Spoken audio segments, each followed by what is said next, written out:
Hello students, welcome to perfect mathematics classes. मैं आपका math guru engineer Rakesh Kumar, ex faculty of Resonance Kota. हम लोग प्रॉपर्टीज ऑफ मैट्रिक्स मल्टीप्लिकेशन देख रहे थे। उसमें 5 प्रॉपर्टीज मैंने आपको बता दिया था और आगे का जो प्रॉपर्टीज है और आगे का थ्योरी जो है positive integral power of square matrix और प्रॉब्लम है इससे रिलेटेड, उसको हम इस क्लास में देखते हैं और पढ़ते हैं और समझने का एकदम बिल्कुल कोशिश करना है, ये है ना। कुछ बच्चे कभी कभी क्या ऐसे क्वेश्चन पूछ जाते हैं जो आपको जो वीडियो लेक्चर दिया हुआ है उसमें सारा चीज बताया हुआ है। क्वेश्चन पूछना, डाउट पूछना कोई बुरी बात नहीं है। जितना ही आप पूछेंगे, जितना ही पढ़ेंगे, उतना ही डाउट्स आएगा, तो वो बहुत अच्छी है बात है। लेकिन वीडियो को ध्यान से, वीडियो लेक्चर को ध्यान से देखना है, ठीक है। तो 5 तक हो गया था। छठा प्रॉपर्टीज लिखते हैं, प्रॉपर्टीज ऑफ मैट्रिक्स मल्टीप्लिकेशन में। क्लियर? तो 6 प्रॉपर्टीज में product of 2 matrices can be 0 while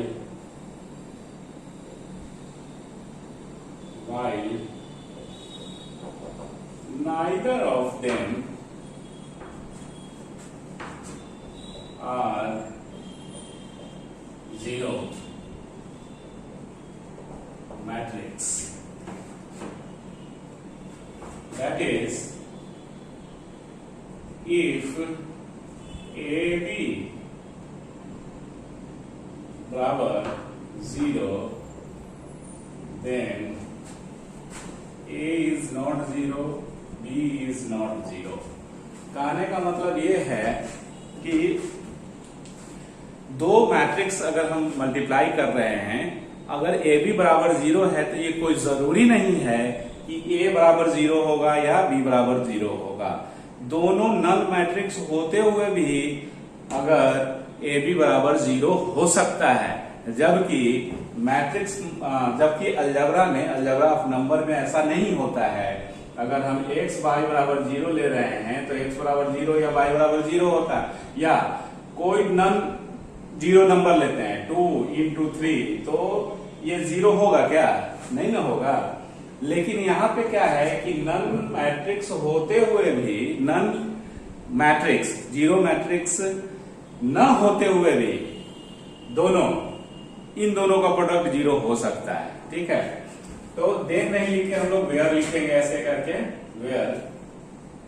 ये इसमें ये प्रॉपर्टीज क्या बोलता है कि दो matrices when where A and B are 2 matrices able for product. मतलब इसका ऐसा ऑर्डर लेना है जिससे आप गुना कर पाए। मतलब ए बी, दो मैट्रिक्स का अगर प्रोडक्ट 0 है तो A बराबर 0 और B बराबर 0 नहीं होते हुए भी, इंस्पाइट ऑफ A और B 0 नहीं होते हुए भी A B बराबर 0 हो सकता है। ये product of 2 matrices can be 0 while neither of them are 0, ठीक है। तो neither of them are 0 matrix. जैसे एग्जांपल लेके समझते हैं, अगर हम लेट ए मैट्रिक्स को लेते हैं ऐसा,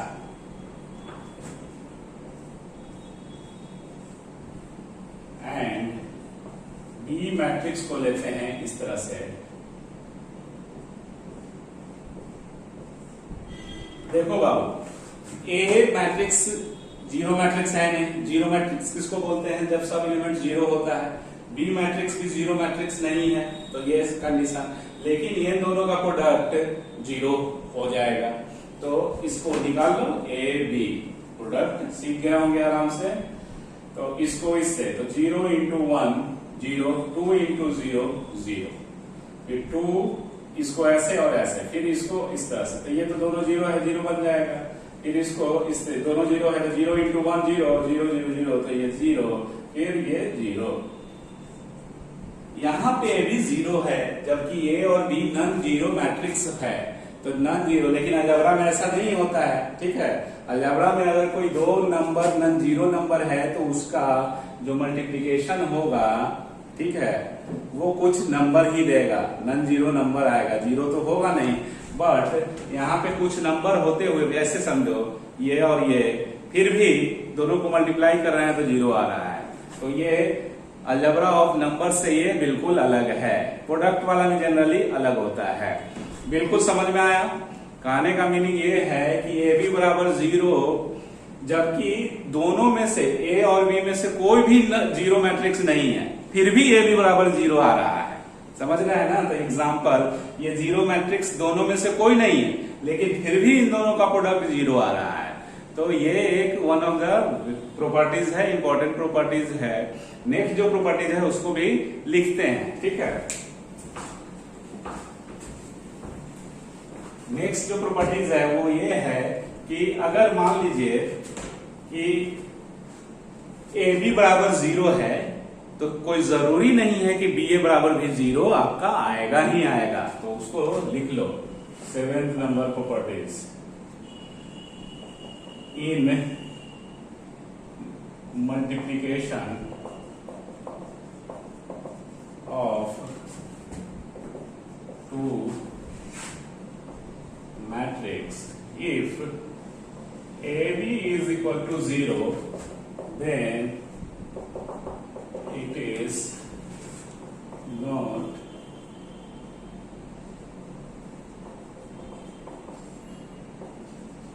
necessarily that BA is equal to 0।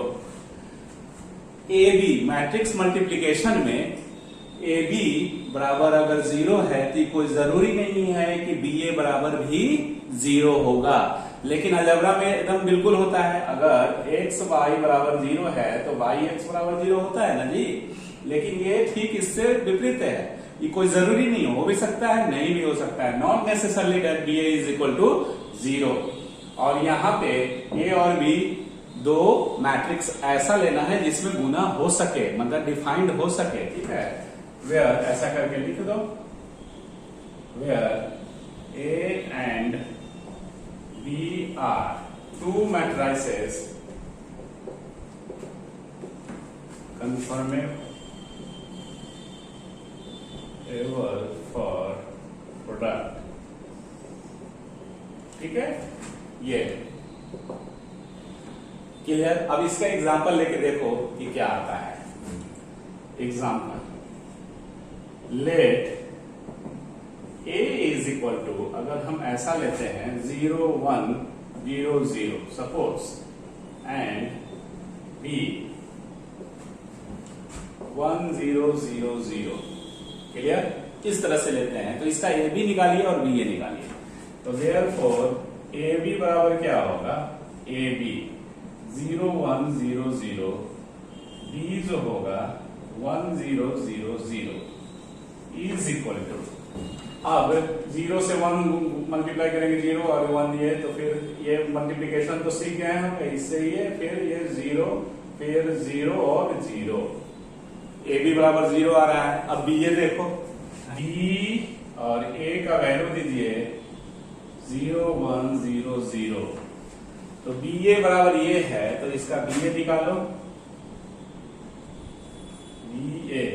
अब इसको इससे मल्टीप्लाई कीजिए तो 1 इंटू 0 0 0 इंटू 0 0 यहाँ पे, ठीक है। अब 1 इंटू, अब इसको इससे, तो 1 इंटू 1 प्लस 0 इंटू 0 0, तो 1 हो गया और ये 0 हो जाएगा और फिर ये 0 होगा।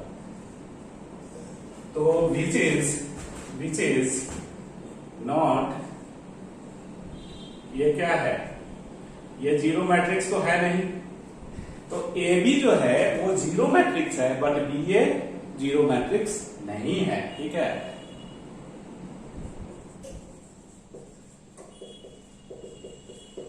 जीरो जो है नल मैट्रिक्स नहीं है, तो ए बी नल मैट्रिक्स आ रहा है, ठीक है, बट बी ए नहीं आ रहा है। तो ये कोई जरूरी नहीं है कि ए बी बराबर 0 है तो आपका बी ए भी 0 होगा।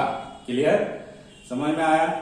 तो इसी तरह से एक और इसी से मिलता जुलता है कि अगर ए बी बराबर 0 है तो कोई जरूरी नहीं है कि ए भी 0 होगा, बी भी 0 होगा, या दोनों में से कोई एक 0 होगा, ये कोई जरूरी नहीं है। इसी का पार्ट है, जैसे होता है ना, नो जैसे भी टच करना और ऐसे भी टच करना, तो इसी प्रॉपर्टीज को घुमा के थोड़ा समझना है ना, लिखना है। तो 7, 8 में 8 नंबर प्रॉपर्टीज में if AB is equal to 0, then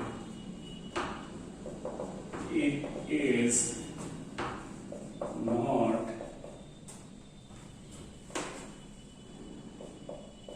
necessarily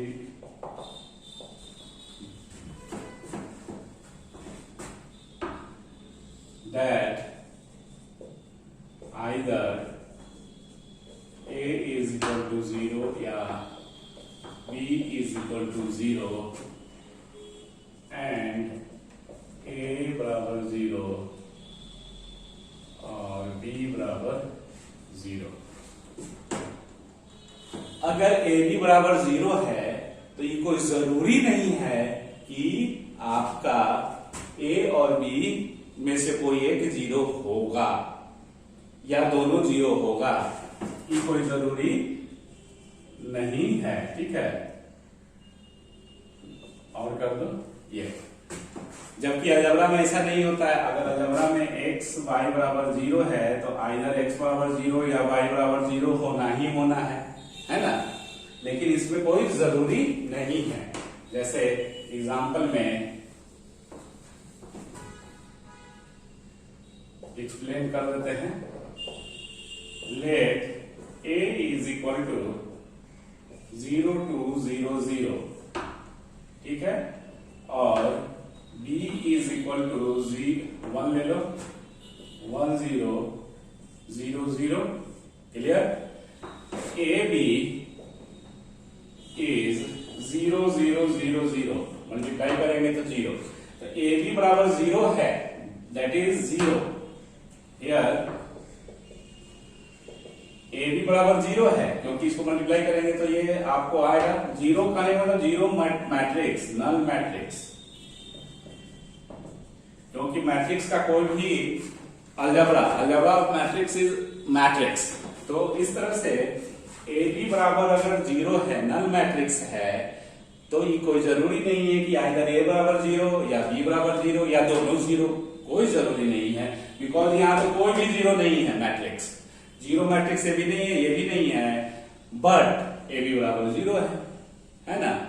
but A is not 0, B is not 0 here, है ना। हियर का बट यहाँ पे ए 0 नहीं है, बी 0 नहीं है ना।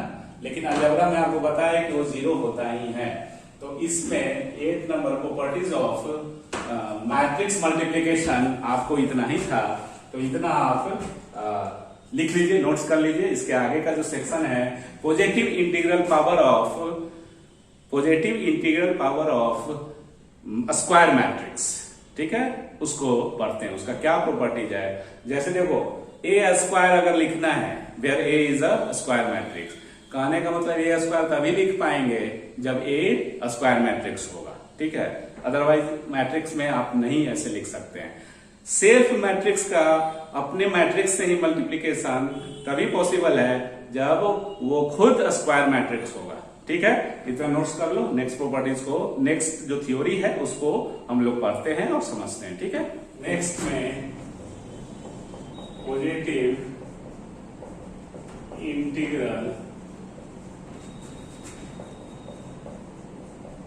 Power of square matrix,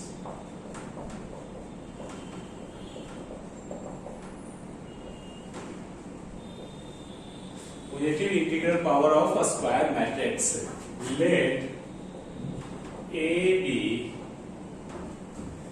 any square matrix of an order n,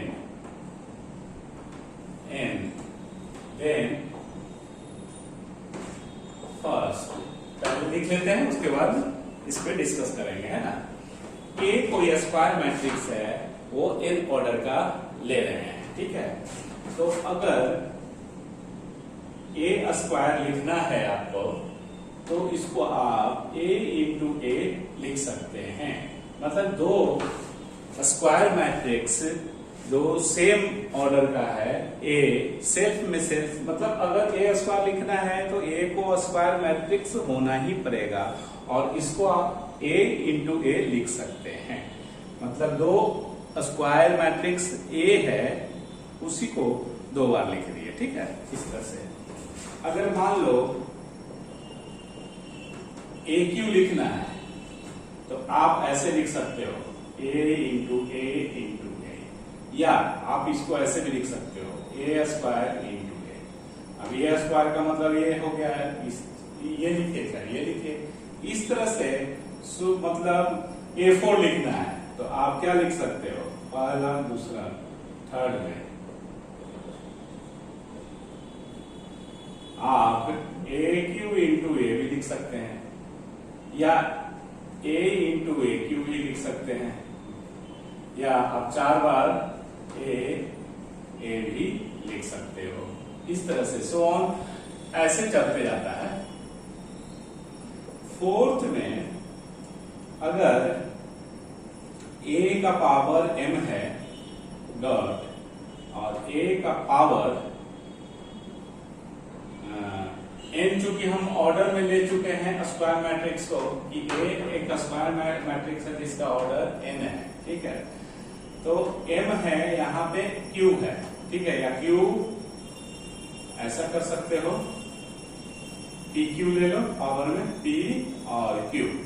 तो आप जैसे अलजेब्रा में होता है कि बेस सेम रहता है, जब पावर जुड़ जाता है, तो मैट्रिक्स में भी वही काम कर सकते हैं, P प्लस Q। यहाँ पे P और Q को नेचुरल नंबर ही लेकिन होना चाहिए, ठीक है, क्योंकि आप देख रहे हो positive integral power of square matrix. मतलब मैट्रिक्स में आप जब भी करेंगे तो पावर जो होगा वो नेचुरल नंबर ही रहेगा, ठीक है, और जिसका पावर हम रेज कर रहे हैं वो स्क्वायर मैट्रिक्स ही होना चाहिए, ठीक है। ये नहीं कि ए अगर रेक्टेंगुलर मैट्रिक्स है तो ए स्क्वायर बराबर रेक्टेंगुलर मैट्रिक्स में हम कर सकते हैं क्या, नहीं लिख सकते हैं। ए स्क्वायर अगर लिखना होगा तो ए इंटू ए, मतलब दोनों में तभी मल्टीप्लाई होगा जब ये स्क्वायर मैट्रिक्स रहेगा, और ये स्क्वायर बराबर ये तभी लिखेंगे जब ये स्क्वायर मैट्रिक्स होगा। तो क्लियर, ये नहीं कि ये रेक्टेंगुलर मैट्रिक्स है तो ऐसे लिख दिए, नहीं होगा, ठीक है। तो ये चीज है। आप मान लीजिए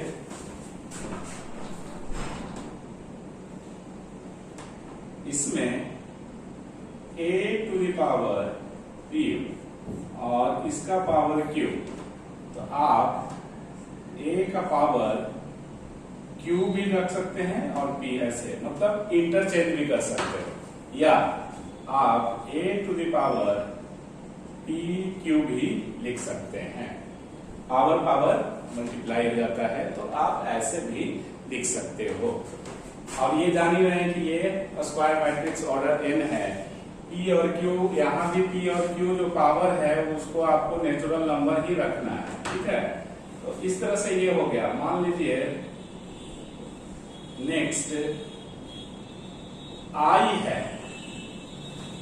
i अगर मान लो कि n ऑर्डर का है और इसका पावर m रखते हैं तो i n ही आएगा। It means that identity matrix का आप जितनी बार भी मल्टीप्लाई करोगे तो वो आइडेंटिटी मैट्रिक्स ही बनेगा, और ये आइडेंटिटी मैट्रिक्स वो उतना ही ऑर्डर का होगा जो प्रीवियस जो आइडेंटिटी मैट्रिक्स है। ये n ऑर्डर का है, ऐसे in लिखा हुआ है, मतलब identity matrix of order n, और उसका पावर m है।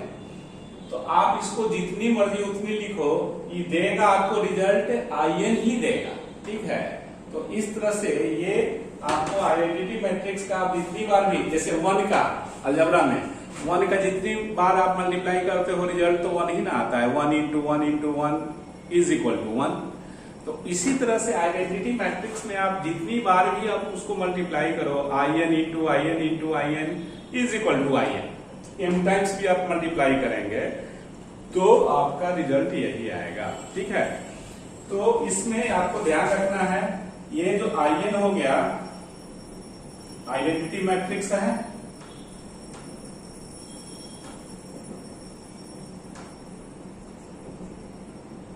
ऑफ एन ऑर्डर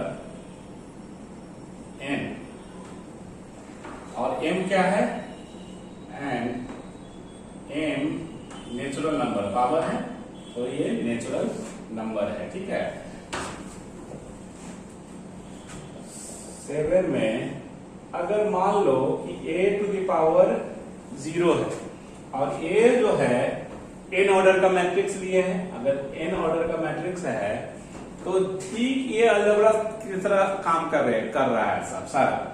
सिर्फ इसमें ये ध्यान रखना है कि अलजेब्रा की तरह तभी काम करेगा जब a जो मैट्रिक्स ले रहे हैं वो स्क्वायर मैट्रिक्स होना चाहिए, और अलजेब्रा में मान ली कि कोई नंबर है टू द पावर 0, तो इसका वैल्यू क्या होता है 1, तो अलजेब्रा में 1, लेकिन मैट्रिक्स में 1 की जगह पे क्या रखोगे, 1 की जगह पे इसमें क्या सोचेंगे, आइडेंटिटी मैट्रिक्स, तो आइडेंटिटी मैट्रिक्स ये।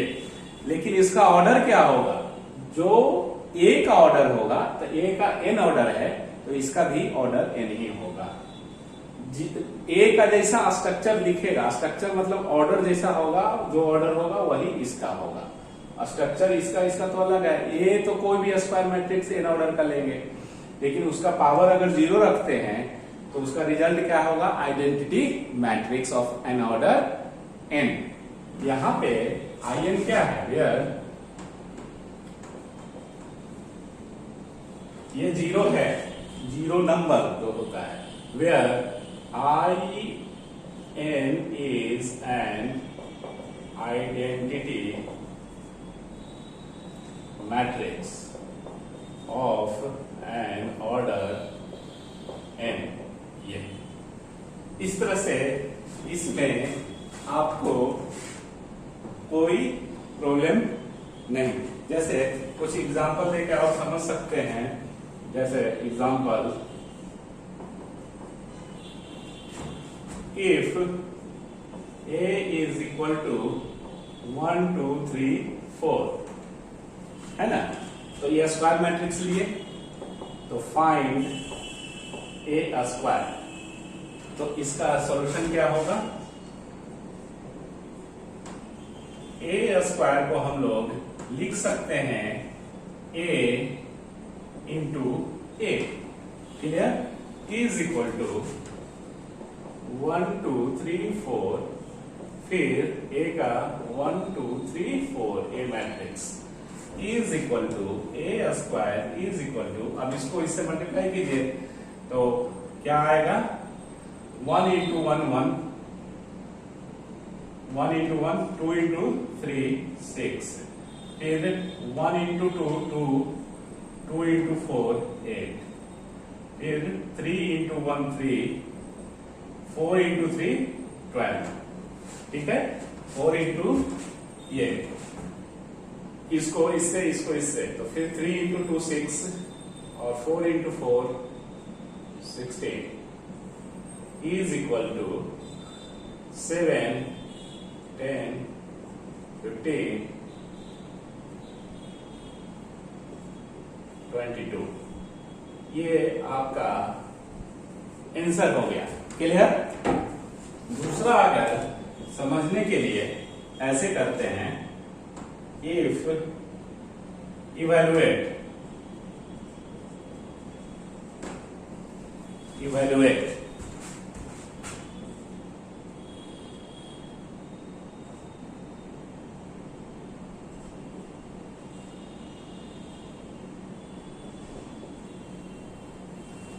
ये, तो ये आइडेंटिटी मैट्रिक्स है ना।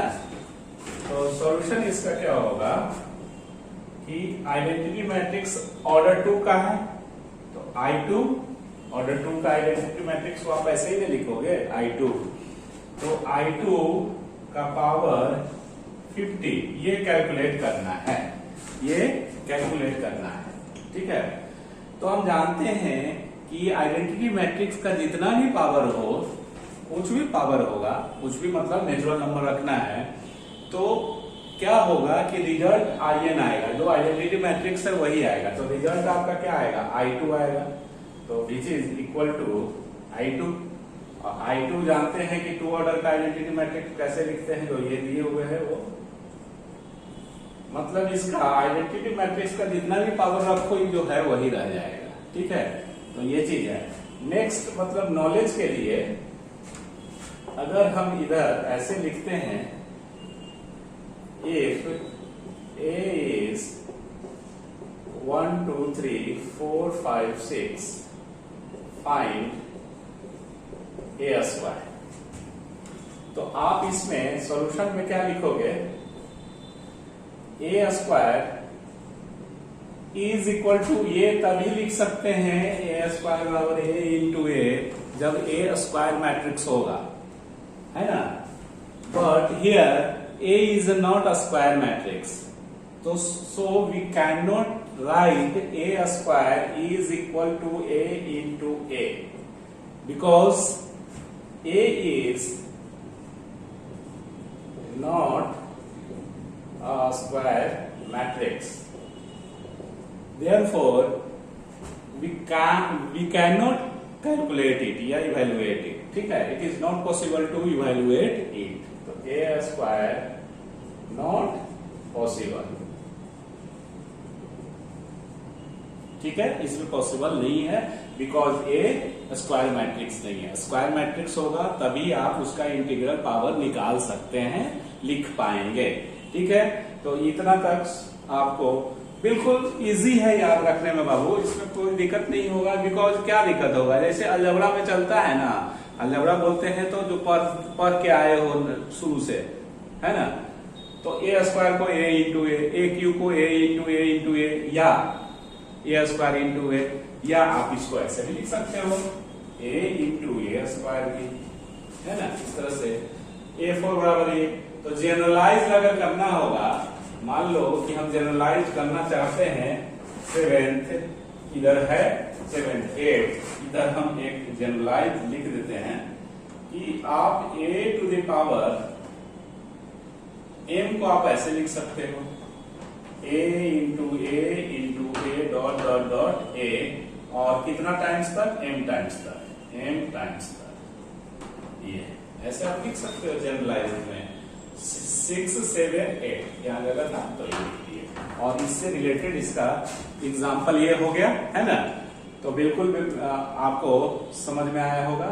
अब हम लोग मैट्रिक्स पॉलिनोमियल को पढ़ते हैं, इतना कॉपी कर लीजिए। सर में matrix polynomial PMC matrix polynomial, matrix polynomial क्या है उसको सीखते हैं। पहले लिख लेते हैं, let fx is equal to a naught xn,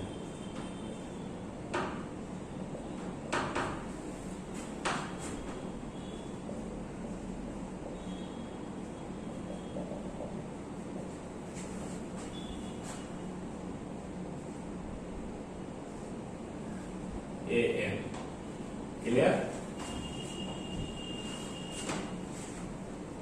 इस तरह से पॉलिनोमियल इक्वेशन लेते हैं, तो ये क्या है, fx is polynomial in x का पॉलिनोमियल है, अलजेब्रा में पढ़ चुके हैं। a0 a1 a2 an ये क्या है, कांस्टेंट है, real constant, where a0 a1 a2 और a2 ये है a2 an are real number. Let a be a square matrix of an order m ले लो, then fa is equal to a naught a n plus a1 a n minus 1 a2 a n minus 2 dot dot dot dot plus a n। अब देखो बाबू, इसमें करना क्या है, सिखाते हैं, सीखते जाते हैं कि मैट्रिक्स पॉलिनोमियल किसको कहते हैं। ये पॉलिनोमियल इक्वेशन है, जो पॉलिनोमियल इन एक्स है, तो replacing x by square matrix A. Square matrix का कुछ ऑर्डर मान लो m, बिकॉज यहाँ n ले चुके हैं, लिख चुके हैं, तो इसलिए इसको अलग रखेंगे, नहीं तो इसको भी n रखोगे तो ये कंफ्यूजन होगा। तो इसलिए ये स्क्वायर मैट्रिक्स m ऑर्डर का है, तो fa बराबर इतना होगा, क्योंकि ये पॉलिनोमियल है, x के जगह पे रिप्लेस कर रहे हैं a को, इधर जो चेंज होगा इधर भी वही चेंज होगा। तो ये है, ये अलजेब्रिक फंक्शन है, ठीक है, ये मैट्रिक्स फंक्शन है। तो इसमें आपको ये ध्यान रखना है कि देखो ये क्या है, मैट्रिक्स है, स्क्वायर मैट्रिक्स है, और उसको अगर स्केलर से मल्टीप्लाई करेंगे भी तो ये क्या होगा, ये भी तो मैट्रिक्स ही रहेगा, ठीक है। ये भी मैट्रिक्स है, ये भी मैट्रिक्स है। मैट्रिक्स कहने का मतलब कि मैट्रिक्स में कोई कांस्टेंट से आप मल्टीप्लाई करेंगे तो मैट्रिक्स ही रिजल्ट आएगा। तो ये भी एक मैट्रिक्स है, ये भी एक मैट्रिक्स है, ये भी एक मैट्रिक्स है, ठीक है, डॉट डॉट डॉट ऐसे करके। तो मैट्रिक्स का समेशन मैट्रिक्स के साथ ही वैलिड होगा ना, matrix plus matrix is equal to matrix. लेकिन अगर मैट्रिक्स, कोई मैट्रिक्स लेते हैं, अब प्लस कोई कांस्टेंट, मान लो 20 बराबर 1, क्या हो, कुछ भी नहीं होगा, क्या लिखेंगे, गलत, क्या लिखेंगे, कुछ नहीं लिखेंगे, ये पॉसिबल ही नहीं। मैट्रिक्स का मैट्रिक्स के साथ ही एडिशन सक्सेसफुल होगा ना। मैट्रिक्स एडिशन में मैट्रिक्स ए लेते थे तो ये दूसरा भी मैट्रिक्स ही लेते थे ना, ये कोई कांस्टेंट वैल्यू स्केलर लेते थे नहीं। तो इस तरह से आप ये देख पा रहे होंगे कि यहां भी ये क्या है, मैट्रिक्स है, ठीक है, मैट्रिक्स, ये भी आपका मैट्रिक्स है, ये भी मैट्रिक्स है, लेकिन ये मैट्रिक्स नहीं है। तो मैट्रिक्स नहीं रहेगा तो एडिशन कैसे पॉसिबल होगा, ठीक है। तो इसीलिए इसको मैट्रिक्स बनाओ। यहाँ n नहीं है, ये यहाँ कुछ नहीं है, इसका मतलब अलजेब्रा में अगर कुछ नहीं है तो 1 छिपा हुआ रहता है, ऐसा समझते हैं। तो यहाँ अलजेब्रा में 1, मैट्रिक्स में क्या, आई, आइडेंटिटी मैट्रिक्स। तो इसलिए इसको मैट्रिक्स बनाने के लिए, क्योंकि ये भी मैट्रिक्स है, सब मैट्रिक्स ही है, तो मैट्रिक्स का ही addition a plus B, matrix का एडिशन ही मैट्रिक्स होता है, ठीक है, अदरवाइज ये कुछ भी नहीं हो पाएगा। तो इसलिए ये मैट्रिक्स है, तो इसको भी मैट्रिक्स बनाइए लास्ट में। तो आई लिखेंगे 1 के जगह पे, क्योंकि यहाँ 1 छिपा हुआ है ना जी। तो आइडेंटिटी मैट्रिक्स 1 के जगह काम करेगा। ये कोरिलेट करके अलजेब्रा से कैसे होगा, ठीक है। तो ये लिखिए आई, यहाँ पे आई का ऑर्डर वही लेना होगा जो ए का ऑर्डर है, ठीक है। ए का ऑर्डर m है, तो ये m ऑर्डर का ही होगा मैट्रिक्स। तो I और m, ये is called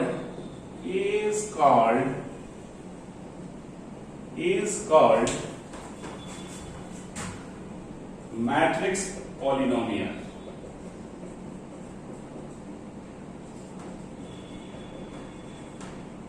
मैट्रिक्स पॉलिनोमियल, ठीक है, इन ए। इसमें कैसे इन एक्स लिखा गया, तो उस तरह से मैट्रिक्स पॉलिनोमियल किसका है, ए का, स्क्वायर मैट्रिक्स ए का। ये ध्यान रखना है कि पॉलिनोमियल इक्वेशन मैट्रिक्स का जब भी बनेगा तो जो मैट्रिक्स होगा वो स्क्वायर मैट्रिक्स ही होना चाहिए, ठीक है।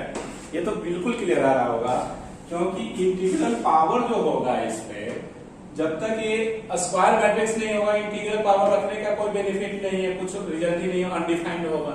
तो इस तरह से इसको एफ ए बराबर हम लोग क्या बोलेंगे, मैट्रिक्स पॉलिनोमियल बोलेंगे। एफ ए को आप ये सब समझने के लिए जरूर साइड में कहीं लिखिएगा नोटबुक में, ठीक है। तो ये नहीं कि ऑनलाइन लेक्चर मिल रहा है तो हम लोग अपना नोटबुक बनाना भूल जाएंगे, ऐसा नहीं करना है। नोटबुक बनाते रहना है, नोटबुक में लिखते जाना है चीजों को, अदरवाइज दिक्कत होगा। तो इस तरह से अब इसमें हम लोग ये लिख सकते हैं एग्जाम्पल में, late fx is equal to 3x square plus 2x plus 5, then ये हो गया। हाँ, देन लिख सकते हैं देन एफ ए बराबर 3a square is 2a plus 5, ठीक है। I N clear is called matrix polynomial, where आप लिख सकते हो where A is a square matrix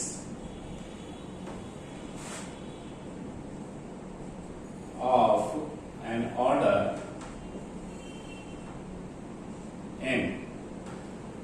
n है, यहां n ले लिए ऑलरेडी, तो ये इसको आपको वही रखना होगा जो आइडेंटिटी मैट्रिक्स का ऑर्डर होगा, ए का वही ऑर्डर होगा जो आइडेंटिटी मैट्रिक्स का ऑर्डर होगा। तो इसलिए ये n ऑर्डर का ही मैट्रिक्स रखना पड़ेगा। तो इस तरह से कोई भी पॉलिनोमियल इक्वेशन है तो जो वेरिएबल है उसको रिप्लेस कर दो स्क्वायर मैट्रिक्स से, तो वो मैट्रिक्स पॉलिनोमियल कहलाएगा। क्लियर? ऑर्डर आपको देना आ रहा है कि कैसे ऑर्डर देते हैं। मान लीजिए कि ए 3 ऑर्डर का स्क्वायर मैट्रिक्स होगा, तो यहाँ पे जो आई लगाएंगे, यहाँ 5 है, यहाँ कुछ दिख नहीं, मतलब 1 छिपा हुआ है, तो 1 जो रहता है साइलेंट जो है वो, उसको हम लोग क्या करते हैं, इसमें आइडेंटिटी मैट्रिक्स से रिप्लेस कर देते हैं। बिकॉज अगर इसको आइडेंटिटी मैट्रिक्स नहीं लिखेंगे तो ये मैट्रिक्स नहीं होगा, तो मैट्रिक्स का एडिशन मैट्रिक्स के साथ ही डिफाइंड होगा, अदरवाइज नहीं हो पाएगा।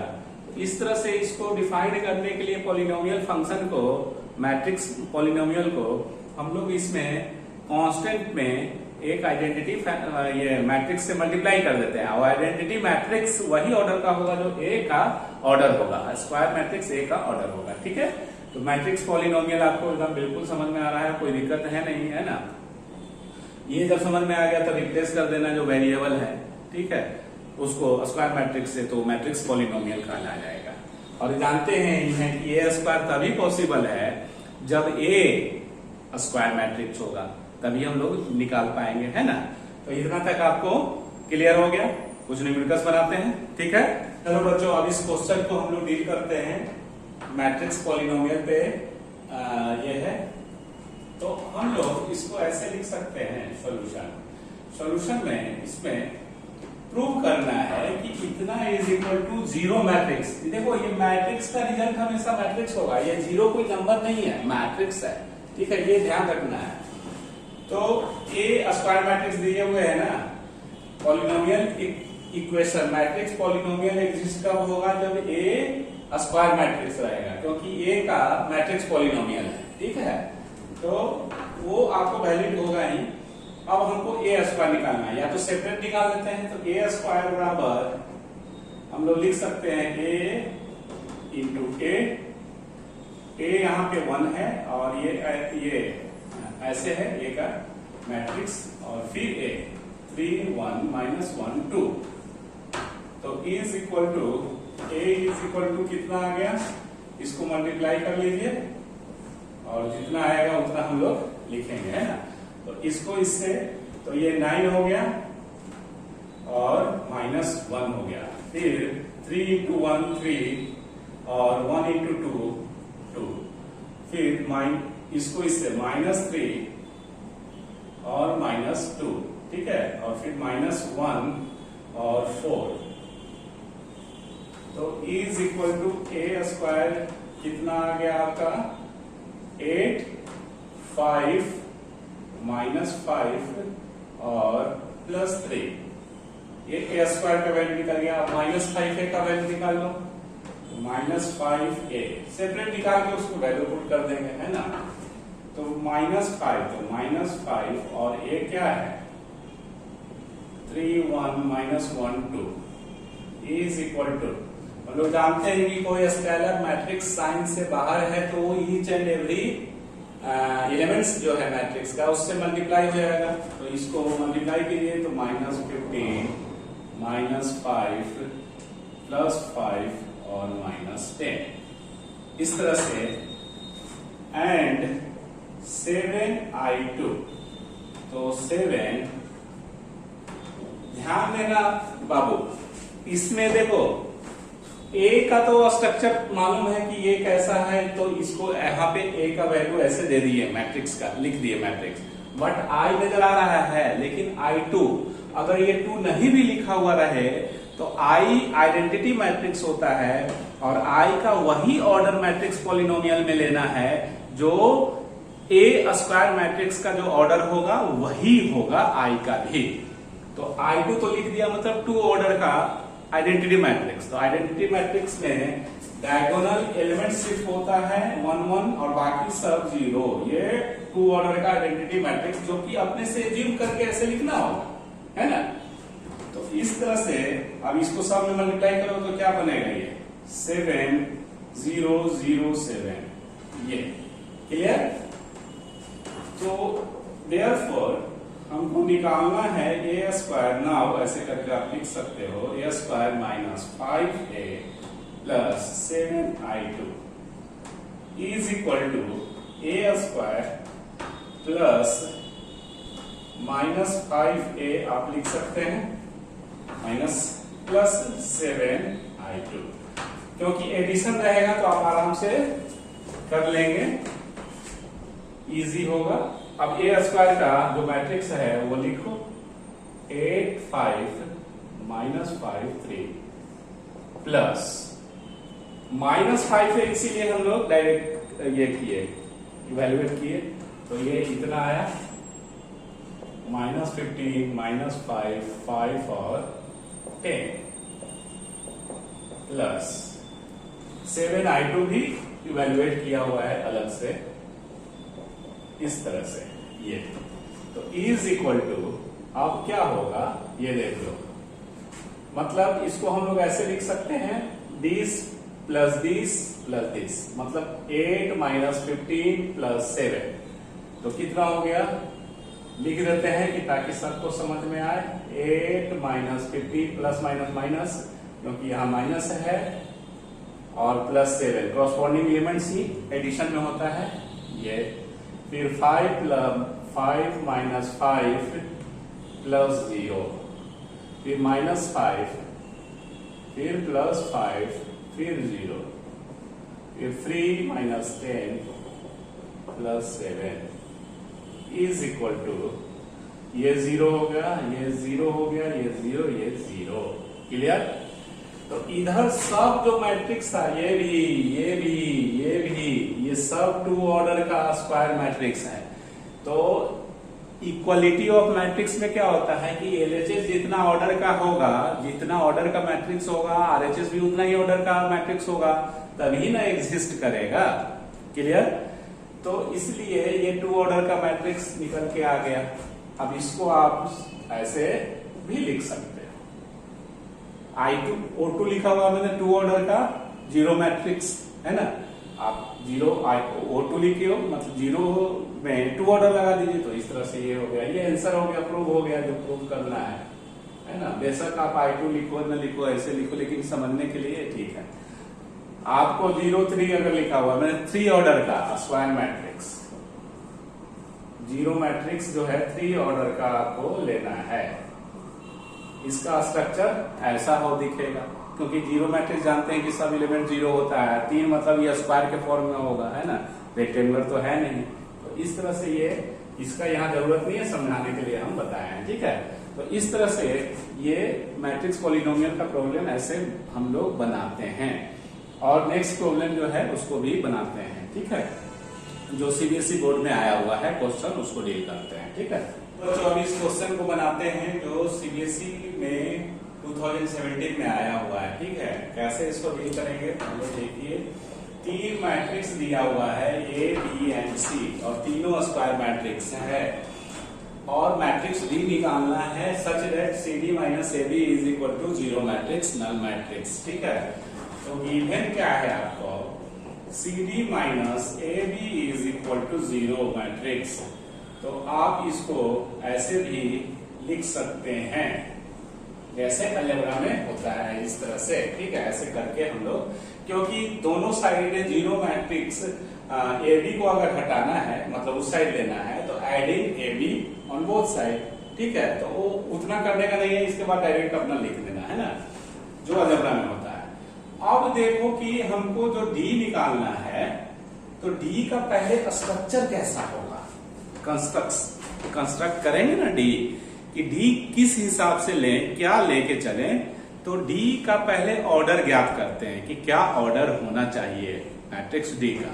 तो ऑर्डर निकालने के लिए जो ये इक्वेशन जो दिए हुए हैं, इतना और इतना, इक्वलिटी ऑफ मैट्रिक्स, उससे निकलेगा। तो कैसे, तो सी का ऑर्डर क्या है, मतलब सी का जो ऑर्डर है वो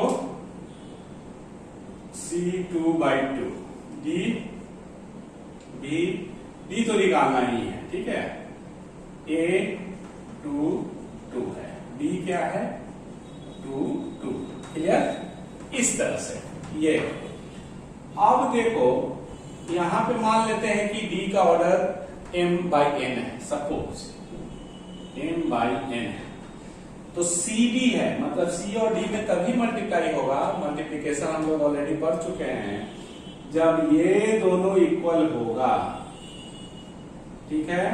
m/n का अपने मन से मान लेते हैं, तो इसलिए m बराबर 2 आ गया, क्योंकि वैल्यू तभी ना होगा सीधी जब m बराबर 2 हो जाएगा, क्लियर। अब देखिए कि इधर एलएचएस में जो आया, एलएचएस में ये अगर ये और ये बराबर हो गया तब सीडी होगा, ठीक है। तो सीडी का आपका ऑर्डर क्या हो गया 2/n, सीडी जो पूरा हुआ वो 2/n का है, और इधर ही दोनों में गुना करेंगे तो ए बी, ये और ये तो मैच कर रहा है तो गुना हो ही जाएगा, तो 2/2 का ऑर्डर बचेगा। तो इक्वालिटी ऑफ मैट्रिक्स क्या बोलता है कि दोनों साइड ऑर्डर बराबर होना चाहिए। तो ऑर्डर बराबर करने के लिए 2 2 तो ठीक है, n बराबर 2 होगा, तो इसलिए n बराबर 2 due to equality of matrix, है ना। इक्वालिटी ऑफ मैट्रिक्स क्या बोलता है कि कॉरस्पॉन्डिंग एलिमेंट्स का वैल्यू सेम होना चाहिए और ऑर्डर भी सेम होना चाहिए। तो इक्वालिटी ऑफ मैट्रिक्स, तो इस तरह से n इज इक्वल टू 2 आ गया, m बराबर 2 आ गया। कहने का मीनिंग ये हुआ कि जो D होगा वो भी स्क्वायर मैट्रिक्स होगा और ऑर्डर 2 का होगा। तो हम लोग मान लेते हैं, लेट, यही जो निकालना है, let D is equal to ABCD, 2 order का स्ट्रक्चर ले लिए D का, क्योंकि 2 जान रहे हैं कि जो हमारा CD का ऑर्डर आया, मतलब D का जो ऑर्डर आ गया, जो m/n माने थे, वो D का ऑर्डर क्या आ गया, m का भी वैल्यू 2, n का भी वैल्यू 2, तो 2/2 का स्ट्रक्चर आपको लेना होगा।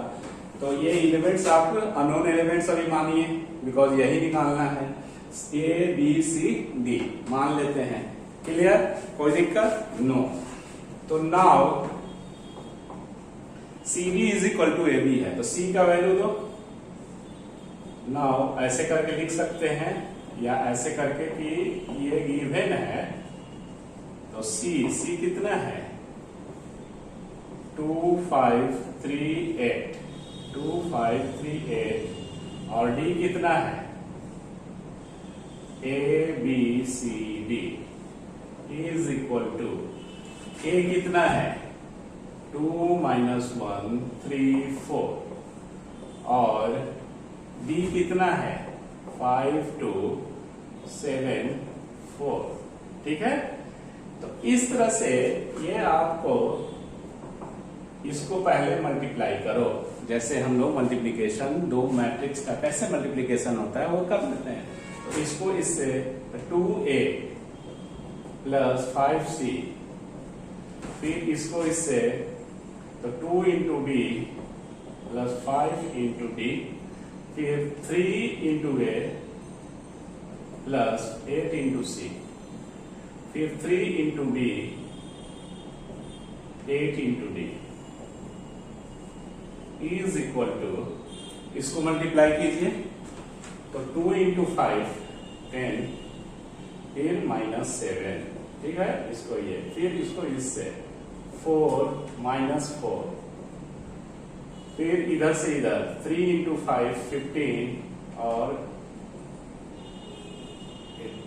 फिर इसको इससे 6 प्लस 16 इज इक्वल टू, और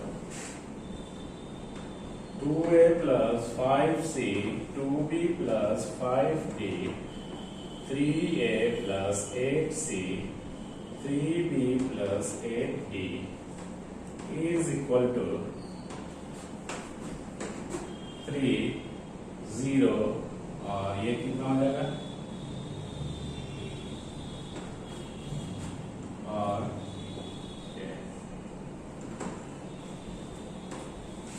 इस तरह से आया। अब हम लोग इक्वालिटी ऑफ मैट्रिक्स में क्या पढ़े कि ये और ये कॉरस्पॉन्डिंग एलिमेंट्स का वैल्यू बराबर होगा, तो इसलिए 2a plus 5c is equal to 3 पहला इक्वेशन ये, ठीक है। 3a plus 8c is equal to 43 दूसरा, फिर 2b plus 5d is equal to 0, फिर 3b plus 8d is equal to 22। देखो 4 इक्वेशन है और 4 अननोन क्वांटिटी है, a b c d, आराम से निकलेगा। इन दोनों से a c से पहला और दूसरा से a और c निकल जाएगा, तीसरा और चौथा से b और d निकल जाएगा, ठीक है। तो इसको आप लोग बड़े आराम से कैलकुलेट कर सकते हैं, ठीक है। तो इस तरह से ये कैलकुलेट अगर करेंगे तो a का वैल्यू जो हुआ वो -191 फर्स्ट और सेकंड से, ठीक है। ये आप लोग कैलकुलेट कर लिए हैं, वेरी गुड। और b का फर्स्ट और सेकंड से a और b निकल गया, और थर्ड और फोर्थ से c एंड d निकल गया। तो इस तरह से आपका आंसर क्या हो गया, जो d निकालना था, तो d बराबर जैसे लिखा हुआ ए बी, तो a का वैल्यू 1 माइनस ये इतना, और b ये c क्या हो गया 77, और d जो हो गया 1 ये 44। तो ये आपका आंसर हो गया, ठीक है। तो इस तरह से देखें कि कैसे प्रॉब्लम को हम लोग डील करते हैं। आप लोग अपने से कैलकुलेशन वगैरह कीजिए और प्रॉब्लम को बनाइए, ठीक है। एक्सरसाइज को बनाइए, जो प्रॉब्लम आता है, दिक्कत होता है, उसको हमसे पूछिए, ठीक है। तो आज के लिए इतना ही। थैंक यू, धन्यवाद, टेक केयर।